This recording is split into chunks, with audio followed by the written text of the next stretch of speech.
Hi guys, welcome to my channel. ఎవరైనా నా channel subscribe చేసుకోకపోతే ముందుగా సబ్స్క్రైబ్ చేసుకోండి.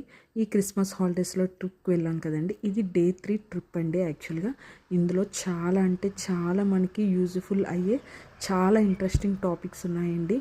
అండ్ సైంటిఫిక్గా పిల్లలకైతే చాలా యూజ్ఫుల్ అవుతుంది. యాక్చువల్గా మనం ఎప్పుడు చూడలేనివి వినలేనివి కూడా ఇది మన వరల్డ్లోనే the biggest, largest and highest water pool, hot pool అండి. ఇది అంతానా చెయ్యి పెడితే కరిగిపోవడం కాదండి, ముద్ద ముద్ద అయిపోతాం యాసిడ్లో మునిగినట్టు, అంత హాట్ వాటర్. అండ్ యాక్చువల్గా ఇది చూడడం కూడా, పిల్లలకి చూపించడం కూడా చాలా మంచిది కూడా.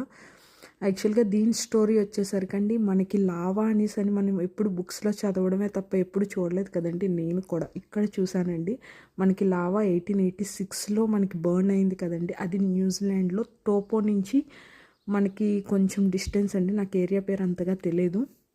అక్కడి నుంచి ఇది యాక్చువల్గా అప్పుడు లావా మనకి పేలి చాలా డిస్టెన్స్ అయ్యి మన న్యూజిలాండ్ అనేది డివైడ్స్గా అయ్యి ఇది అక్కడ దగ్గర ఒక 17 కిలోమీటర్స్ వరకు మన ల్యాండ్ అనేది విడిపోయి ఎక్కడికక్కడ బర్న్స్ లాగా వచ్చేసి హాట్ పూల్స్ అండి. ఎక్కడ చూసినా మనకి వేడిగానే ఉంటుంది. అది మొత్తం ఎక్కడ మనం పట్టుకున్నా సరే మొత్తం అంతా హాట్ లేకే ఉంటుందండి. ఇక్కడికి వచ్చేసరికి ఇటు సైడ్ వాటర్, ఇటు సైడ్ అంతా హాట్ శాండ్ అండి.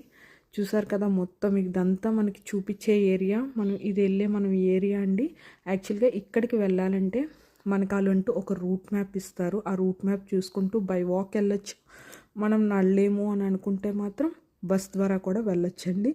ఇక్కడ చాలా సైంటిఫిక్గా ఉంటాయండి. ఎక్కడికక్కడ బోర్డ్స్ పెట్టి దాని గురించి మన లేక్స్ గురించి కానీ, ఆ హాట్ పూల్ ఏ ఇయర్లో వచ్చింది, ఎలా వచ్చింది, మనకి రూట్ అనేది ఎలా ఇచ్చారు. కాకపోతే ఈ రూట్ చేయడానికి ఇవి మనకి చూపించడానికండి ఇక్కడున్న వాళ్ళు చాలా అంటే చాలా హార్డ్ వర్క్ చేశారండి. అండ్ నేచర్ అయితే మాత్రం ఆసమ్. మేము వెళ్ళేసరికి కొంచెం మేము నడిచే టైంలో వర్షం పడేది కాదు. మేము బస్సులో ట్రావెల్ చేసే టైంలో ఫుల్గా వర్షం ఉండేది. అందుకని మీకు చాలా బర్డ్స్ చూపించలేకపోయాను. లేకపోతే ఇక్కడ చాలా అంటే చాలా బర్డ్స్ కనిపిస్తాయి కూడా, ప్లెజెంట్గా కూడా ఉంటుంది మనకి. ఈ ఏరియా చూస్తుంటే మనకేమొస్తుందంటే సినిమాల్లో చూసినట్టు ఈ ట్రక్కింగ్ ఏదో చేసినట్టు అనిపిస్తుంది కదండి, అలానే ఉంటుంది సేమ్ ఇక్కడ కూడా. And very very hot pool and very hot కూడా అక్కడ. మాకు ఇంకా క్లైమేట్ కూల్గా ఉండడం బట్టి మేము పిల్లలతో కొంచెం పర్వాలేదు, కానీ లేదంటే చాలా హాట్గా ఉంటుంది. ఆ వాటర్ హాట్కి, అక్కడ ఉన్న భూమి వేడికి ఇక్కడ కూడా చాలా వేడిగా ఉంటుంది. కానీ మేము వెళ్ళే టైంకి కూల్ క్లైమేట్ వల్ల మాకు వెదర్ కూడా బాగా సెట్ అయింది ఈ లొకేషన్కి. కానీ ఇది తప్పకుండా మనం చూడవలసిన ప్లేస్ కూడా, చూడాలి కూడా. చూసారు కదా ఎంత ఆవిరో. మీరు మేఘాలు అనుకుంటారేమో, అస్సలు కానే కాదు. వాటర్ హీట్లో నుంచి వస్తున్న ఆ వాటర్ బాయిల్ అవుతున్న దాంట్లో నుంచి మీకు ఆల్రెడీ మడ్ది పెట్టాను కదండి, ఆ మడ్డి దాంట్లోనే ఇది సపరేట్ ప్లేస్. కావాలంటే మీకు కింద భూమి కూడా చాలా వేడిగా ఉంది పట్టుకుంటుంటేనే. అండ్ నెక్స్ట్ చాలా డిస్టెన్స్లోనే ఇంత వేడి ఉందంటే దగ్గరలో ఎంత వేడి ఉంటుందో. అండ్ నెక్స్ట్ మీకు నేను వాటర్ కూడా ఎంత వేడి ఉంటుందో చూపించబోతున్నాను. ఇది ఎంత అంటే డివైడ్ అయిందండి. మన లేక్ ఎర్త్ క్వేక్స్ వచ్చే టైంలో, ఆ లావా బర్న్ టైంలో మనకి ఇదంతా బాయిల్ అయ్యి చాలా హీట్గా ఉంటుందండి. అక్కడ చాలా డిస్టెన్స్, ఎక్కడికక్కడ వార్నింగ్ బోర్డ్స్ కూడా మనకు పెడతారు, చాలా డిస్టెన్స్. అండ్ పిల్లలతో చాలా కేర్ఫుల్గా కూడా ఉండాలి. అండ్ మ్యాక్సిమం సేఫ్టీ పర్పస్ అక్కడ అన్నీ ఉంటాయి. కాకపోతే ఎందుకైనా మంచిది కదా మనం కొంచెం. మా వాడు మాత్రం అస్సలు వాళ్ళ డాడీని వదలలేదండి. వాడు చాలా ఎనర్జెటిక్. మేమైతే అలసిపోయాం, కానీ సగం దూరం నడిచి వాడు అసలు వాటర్ చూసారు కదా, అసలు ఆ పైప్ నుంచి ఎలా వస్తుందో కింద నుంచి, అది భూమిలో నుంచి ఎంతో స్పీడ్స్తో వస్తుంది. ఇగో టెస్ట్ చేసి చూపిస్తున్నాను చూడండి. అందరం పట్టుకోవడానికి కూడా భయపడ్డాం. అది లిటిల్ బిట్ చిన్న చిన్న వాటర్ డ్రాప్స్ పడుతున్న దగ్గర. చూసారు కదా, నాకైతే లొకేషన్ చాలా నచ్చిందండి. హాట్ వాటర్ కోసం పక్కన పెడితే నాకు లొకేషన్ బాగా నచ్చింది. ఇక్కడ ఎక్కువగా గోల్డ్ ఇవన్నీ దొరుకుతాయి అంటారండి. మరి ఎంతవరకు నిజం అనేది నాకు తెలియదు. చాలామంది వాల్యుబుల్ ఐటమ్స్ దొరికే స్టిక్ సంథింగ్ ఎక్స్పెరిమెంట్ ఉంటుంది కదా, అది పట్టుకొని వచ్చి చాలామంది చెక్ చేసుకుంటున్నారు కూడా. నాకైతే లొకేషన్ చాలా నచ్చిందండి. మొత్తం అంతా హాట్ పూలే. అండ్ నెక్స్ట్ ఇంకొక విషయం చెప్పిన, మనం చిన్నప్పుడు కథల్లో చదివాం కదండి, కాకులు దూరని కారడివి, చీమలు దూరని చిట్టాడు అని. సేమ్ అలానే ఉంటుందండి. మేము ఇప్పుడు బస్సులో డ్రైవ్లో వెళ్తున్నాము. కనీసం స్పేస్ లేదు కూడా అక్కడ. మినిమం అదే ఎండింగ్ పాయింట్ కూడా. ద డ్రైవర్ కూడా చాలా ది బెస్ట్గా తీసుకొని వెళ్ళారు. మనకి మినిమం స్పేస్ కూడా ఉండదు సైడ్న. మనిషి నించుంటే ఎగిరిపోయి వెళ్ళిపోతాడు అలా టక్కమని. అండ్ నెక్స్ట్ ఇది వచ్చేసరికి ఇందులో నుంచి మనకి వ్యూ చూడగానే మీకు ఏమనిపిస్తుందో చెప్పండి. నాకైతే పాపి కొండలు చూసిన ఫీలింగ్ వచ్చిందండి. పాపి కొండల్లో ఇలానే కదండి ఉంటుంది, చుట్టూ కొండలుండి మధ్యలో లేక్, ఆ బోట్లో షిప్. నాకైతే అలానే అనిపించింది ట్రావెల్ చేసిన తర్వాత. అండ్ నెక్స్ట్ ఇందులో మనకి యాక్చువల్గా ఒక బోట్ వస్తుందండి, టైమింగ్స్ ఉంటాయి, ఆ టైమింగ్ ప్రకారంగానే మనం వెళ్ళాలి. అండ్ పర్ హెడ్ ఎంత పడుతుందో అక్కడ ఉంటాయండి మనకి స్టార్టింగ్ టికెట్ తీసుకునే దగ్గర బోట్ ట్రావెల్ చేయాలనుకుంటే. మనం బోట్ ట్రావెల్ చేసేటప్పుడు అక్కడ కొండల్లో మనకి ఎంత హీట్ అండ్ ఎంత హైట్లో వాటర్ అది వస్తుందో అన్నీ చూపిస్తారండి. అండ్ డిఫరెంట్ బర్డ్స్ కూడా కనిపిస్తాయి. లొకేషన్ కూడా చాలా బాగుంటుంది. మనం ఆ షిప్లోనే ఇప్పుడు వెళ్ళబోతున్నామండి. ఆల్రెడీ వాళ్ళు ఒక టర్న్ చేసి వస్తున్నారు, ఆ టర్న్లో మళ్ళీ వెళ్ళాలి. కానీ షిప్ అయితే భలే ఉందిలేండి, పోతే పోనీ. కాకపోతే మేము వెళ్ళే టైంలో ఎంజాయ్ చేద్దామంటే ఫుల్గా రైన్ పడింది మేము షిప్లో ఉన్నంత కాసేపు కూడా. కానీ ఆసమ్ వెదర్ అయితే ఆసమ్. అసలు వర్షం గురించి పక్కన పెడితే ఆ వేడికి ఆ వర్షం పడకపోతే మనం అస్సలు అక్కడ మినిమం కూడా ఉండలేమండి. అయ్యో ఎందుకు వచ్చాము అనిపిస్తుంది. నాకైతే పాపికొండలు చూసిన ఫీలింగ్ వచ్చిందండి. నేనైతే ఇండియాని చాలా అంటే చాలా మిస్ అవుతున్నాను. న్యూజిలాండ్ వెదర్ ఎంత బాగుందో కానీ ఇండియాని అంతే మిస్ అవుతున్నాను. మీరు చూస్తున్నారు కదా, అక్కడ ఎక్కడ మౌంటైన్స్ మీద మీరు చూసినా సరే కొండల మీద వేపర్ వస్తూనే ఉంటుంది. మనకి ఈ బోట్కి వచ్చేసరికి ఈ డ్రైవర్ మనకి ఎక్కడెక్కడ లొకేషన్స్ వచ్చాయో మనకి మైక్లో చెప్తారు, ఇన్ఫర్మేషన్ ఇస్తారు. ఇక్కడ ఈ బర్డ్స్ అన్నీ కనిపిస్తాయంట. లాస్ట్ ట్రిప్ వచ్చిన వాళ్ళందరికీ కనిపించాయంట. ఇప్పుడు వర్షం వల్ల మనకి ఏవి కనిపించలేదన్నారు. మేము రిటర్న్ వచ్చేటప్పుడు మాకు 2 బర్డ్స్ కనిపించినాయి. చూసారు కదా ఎంత హీట్తో వస్తుందో. అసలు మనకు అనుకోవడానికి కూడా భయం వేస్తుంది కదా అసలు అది ఆ హీట్ కోసం. చూసారా మేము చాలా డిస్టెన్స్లో ఉన్నామండి. అది మనకి చూడడానికి ఎంత వాటర్ కింద నుంచి ప్రెజర్ వస్తుందో చూసారు కదా.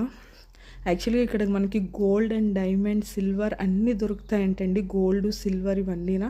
కాకపోతే అక్కడికి వెళ్ళడానికి ఎవరూ సాహసం చేయటం లేదంటండి, అంత హాట్గా ఉంటుందంట. ఆలోచించండి ఒకసారి, ఎంత వేడి పొగలో చూడడానికి కూడా నాకు భయం వేస్తుంది. మీకు దగ్గరికి జూమ్ చేసి కూడా చూపిస్తాను అది ఎంత మనకి వాటర్ అనేది ఎంత పైకి వస్తుందో. చూసారు కదా ఎంత హీట్తో కింద నుంచి మనకు పేలుతుందో. యాక్చువల్గా ఆ ఏరియా మొత్తం హీట్గానే ఉంటుందండి. ఎక్కువగా ఎర్త్ క్వేక్స్ కూడా వస్తుంటాయి. జనాలు ఎక్కువగా ఉండరు ఈ ఏరియాలో, ఉంటారు కానీ రేర్. కానీ ప్లేస్ మాత్రం వెదర్ మాత్రం చాలా బాగుంటుందండి. ఈ ఏరియా మొత్తం చాలా అంటే చాలా ప్లెజెంట్గా కూడా మనకు అనిపిస్తుంది. ఎప్పుడు మనం చూడలేని బర్డ్స్ కానీ చూడలేనివి కానీ అండ్ ఆ నేచర్ కానీ మనకి మెయిన్ ఆక్సిజన్ రిలాక్సేషన్స్ కానీ ఏదైనా సరేనండి చాలా బాగుంటుంది. వాకింగ్ కానీ మన హెల్త్ బెనిఫిట్స్ పరంగా కూడా. చూసారు కదా ఎంత హీట్గా ఉందో మొత్తం చూసారు కదా. కొండలు కూడా చాలా, కొండల్లో చూసారు కదండి అవన్నీ మీకు చిన్న చిన్న చెట్లలా కనిపిస్తున్నాయేమో, చాలా పెద్దవండి. నేను వచ్చే ఏరియాలో అయితే రోడ్డు చూడాలండి, చాలా చిన్న రోడ్లో నుంచి లోపలికి వెళ్తుంటే ఆ కొండలను చూసి భయం వేసేదండి నాకైతే. కళ్ళ ముందు ఆ ముందు నుంచి చూస్తుంటే నాకు చాలా భయం వేసేది. చీమల దూరం చూరడి కాకిల దూరం కారాడు ఆ సామెత గుర్తొచ్చిందండి. కాకపోతే చిన్నప్పటి నుంచి ఏం చెప్పినా ఏం చేసినా సరే పెద్దవాళ్ళు అవన్నీ ఉంటేనే చెప్తారన్నందుకు ఇదే రుజువు అనిపించిందండి నాకైతే. చూసారు కదా మీకు దగ్గర నుంచి చూపిస్తున్నాను ఎంత వేడిగా లోపల నుంచి వస్తున్నాయి చూసారా. ఆ ఎర్త్క్వేక్ వచ్చేటప్పుడు ఏంటండి ఎక్కడికక్కడ బబుల్స్ లాగా మౌంటైన్స్ మొత్తం ఎక్కడికక్కడ హోల్స్ పడిపోయినాయి అంటండి. భూమిలో నుంచి వచ్చిన హీట్కి ఆ లావా హీట్కి ఎక్కడికక్కడ బబుల్స్ వచ్చి లోపల నుంచి వాటర్ ఎంతో హీట్తోనండి, మినిమం చాలా అంటే చాలా హీట్తోని. మాకు కనిపించే బర్డ్స్ ఇవి ఒకటేనండి. మేము రిటర్న్లో వచ్చేటప్పుడు మాకు ఇవి ఒక్కటే కనిపించినాయి, ఇంక ఏమీ కనిపించలేదు because of weather. And next మేము ఫైనల్లీ బోట్ ట్రిప్ అయిపోయి రిటర్న్ వచ్చేసామండి. And awesome and boat trip కూడా చాలానే ఎంజాయ్ చేసాం. ఇది వచ్చేసరికి బోట్ అండ్ మేము రిటర్న్ ఇంటికి వెళ్ళిపోతున్నామండి. మళ్ళీ మేము రిటర్న్ వచ్చేసరికి ఏ బస్సులో అయితే వచ్చామో రిటర్న్ ఆ బస్సులోనే వెళ్ళిపోతున్నాము. అండ్ బస్ కూడా అవసరం. బస్ డ్రైవర్ అయితే మాత్రం చాలా సేఫ్టీగా తీసుకొని వెళ్ళారు. చాలా చిన్న రోడ్ అండి చూడడానికి ఇది. And next end of the trip అయిపోయిన తర్వాత అక్కడ నార్మల్గా షాపింగ్స్ మాల్ అవి షాపింగ్ అవి చూసుకొని మనకేమైనా కావలిస్తే షాపింగ్ చేసుకొని, నేనైతే ఏం షాపింగ్ చేయలేదు మ్యాక్సిమం. అన్నీ నాకు అంత యూజ్ఫుల్ ఏమీ అనిపించలేదు ఇక్కడ. అండ్ టూ ఎక్స్పెన్సివ్ కూడా కొనుక్కోవడానికి. నాకు తెలిసి న్యూజిలాండ్లో కన్నా మన ఇండియాలో చాలా ది బెస్ట్ అనిపిస్తుందండి ఏదైనా కొనుక్కోవాలంటే. అక్కడ ఉన్నవే ఇక్కడ కూడా ఉంటాయండి, పెద్దగా ఏమి ఉండవు. కాకపోతే మన ఇండియాలోనే మ్యాక్సిమం ఇప్పుడు అన్నీ దొరుకుతున్నాయి కదండి, ఇక్కడ కూడా అలాగే. కాకపోతే ఇక్కడ మెయిన్ ఏంటంటే మనకి హ్యాండీక్రాఫ్ట్స్ బాగా దొరుకుతాయండి, చాలానే బాగుంటాయి. ఇక్కడ కూడా బెస్ట్ క్వాలిటీ అన్నీనే ఉంటాయి. షాపింగ్ అండ్ నెక్స్ట్ నాకు ఈ జ్యువెలరీ అయితే చాలా బాగా నచ్చినాయండి. నాకు చాలా అంటే చాలా బాగా నచ్చింది ఇక్కడ జ్యువెలరీ. ఇంకా ఉన్నాయండి చాలా ప్లేసెస్. అండ్ నెక్స్ట్ నేను మన నెక్స్ట్ ట్రిప్లో మీకు నెక్స్ట్ వీడియోలు చేస్తున్నాను. ఎవరైనా నా ఛానల్ సబ్స్క్రైబ్ చేసుకోకపోతే ముందుగా సబ్స్క్రైబ్ చేసుకోండి. నెక్స్ట్ నా ఛానల్ని లైక్ చేసి షేర్ చేయండి.